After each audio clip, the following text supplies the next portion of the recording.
Rural నియోజకవర్గ పరిధిలోని 19వ division రామలింగాపురంలో CC road పనులకు శంకుస్థాపన చేశారు. నెల్లూరు రూరల్ ఎమ్మెల్యే కోటమిరెడ్డి శ్రీధర్ రెడ్డి కూటమి ప్రభుత్వం అధికారంలోకి వచ్చిన 9 నెలల వ్యవధిలోనే 4,37,00,000 రూపాయలు 19వ డివిజన్ అభివృద్ధి పనులకు కేటాయించాం. ఈ డివిజన్ లో అభివృద్ధి పనులకు 4,37,00,000 రూపాయలు సాధించిన కార్పొరేటర్ జ్యోతిప్రియ 19వ division Telugu Desam party incharge Madan Kumar Reddy మనస్ఫూర్తిగా అభినందిస్తున్నారు. ఈ కార్యక్రమంలో జనసేన పార్టీ నాయకులు మరియు సినీ నిర్మాత చిట్టమూరు ప్రవీణ్ కుమార్ రెడ్డి, తెలుగుదేశం పార్టీ నాయకులు జనశివయ్య, డిష్ రమేష్, దార్లా వెంకటేష్, జల్లి కుమార్, కోరం వెంకటేశ్వర్లు, కాయల మధు, కిరణ్, కరుణాకర్, జనసేన నాయకులు కాకు మురళి, బీజేపీ నాయకులు శ్రీనివాసులు, మదన్ పాల్గొన్నారు.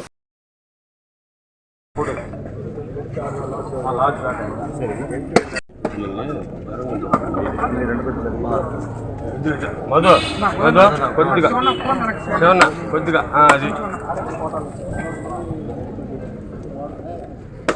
సైడ్ అందరు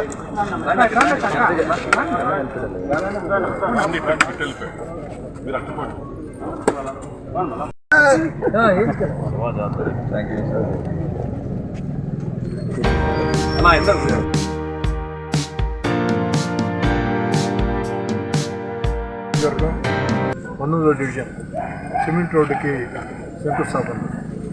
ఇటీవలే ఈ పక్క రోడ్డు శంకుస్థాపన చేసుకున్నాం. పనులు కూడా పూర్తయిపోయినాయి. ఈరోజు ఈ పక్క రోడ్డు శంకుస్థాపన చేసుకున్నాం. అతి త్వరలో పూర్తవుతుంది. 3 రోడ్లు కూడా కలిపి అతి త్వరలోనే ఒకే రోజు ప్రారంభమవుతుంది. ఇది కాకుండా ఈ నెల 9వ తారీఖున 64 లక్షల రూపాయల వ్యయంతో ఇదే డివిజన్లో మరికొన్ని అభివృద్ధి పనులకి శంకుస్థాపన చేసుకుంటున్నాం.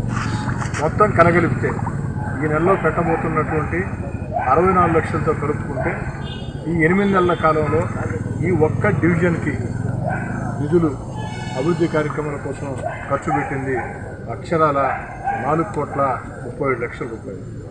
నెల్లూరు రూరల్ నియోజకవర్గంలో ఈ యొక్క 19వ డివిజన్ 4,30,00,000 రూపాయలు. ఈ నెలలో ఖర్చు పెట్టబోయే 64 లక్షలు కలిపితే మొత్తం 4,30,00,000. నాకు తెలిసి నెల్లూరు రూరల్ నియోజకవర్గంలో అతి ఎక్కువ నిధులు ఖర్చు పెట్టిన కొన్ని వార్డులలో ఈ వార్డు ఒకటి.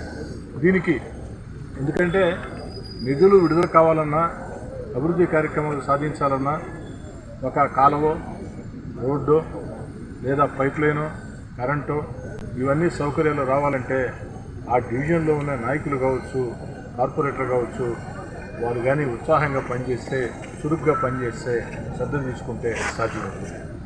4,37,00,000 ఈ యొక్క 8 నెలల్లోనే ఈ డివిజన్ సాధించి కేవలం నిధులు సాధించడమే కాదు, శంకుస్థాపన చేసిన పని చెప్పిన తేదీలోగా పూర్తి చేయించి పూర్తి స్థాయిలో ఈ యొక్క డివిజన్లో అభివృద్ధి కార్యక్రమాలు చేపట్టినటువంటి ఈ డివిజన్ కార్పొరేటర్ జ్యోతిప్రియ, వారి భర్త మదన్ కుమార్ రెడ్డి, అదేవిధంగా ఈ డివిజన్లో ఉండే నాయకులందరినీ మనస్ఫూర్తిగా అభినందిస్తూ ఉన్నా.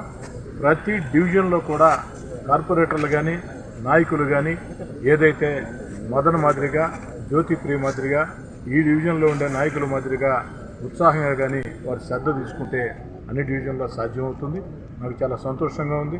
వాస్తవం చెప్పాలంటే 4,30,00,000 రూపాయలు చూసి ఓఎమ్మ ఇంత డబ్బా ఒక డివిజన్కేనని చెప్పని విధంగా ఈనాటి కార్యక్రమంలో ముఖ్య అతిథులుగా పాల్గొన్నటువంటి ఇటీవల కాలంలోనే ఈ ప్రాంత వాసే, గతంలో జిల్లా యూత్ కాంగ్రెస్ అధ్యక్షులుగా పనిచేసి సినీ నిర్మాతగా మీకు అందరికీ సుపరిచితుడు చిట్టమూరు ప్రవీణ్ కుమార్ రెడ్డి పవన్ కళ్యాణ్ గారి సమక్షంలో జనసేన పార్టీలో చేరారు. వారు ముఖ్య అతిథిగా ఈ కార్యక్రమాన్ని ఇచ్చేసి టెంకాయ కొట్టిన దానికి వారికి కూడా ధన్యవాదాలు ఇచ్చేసి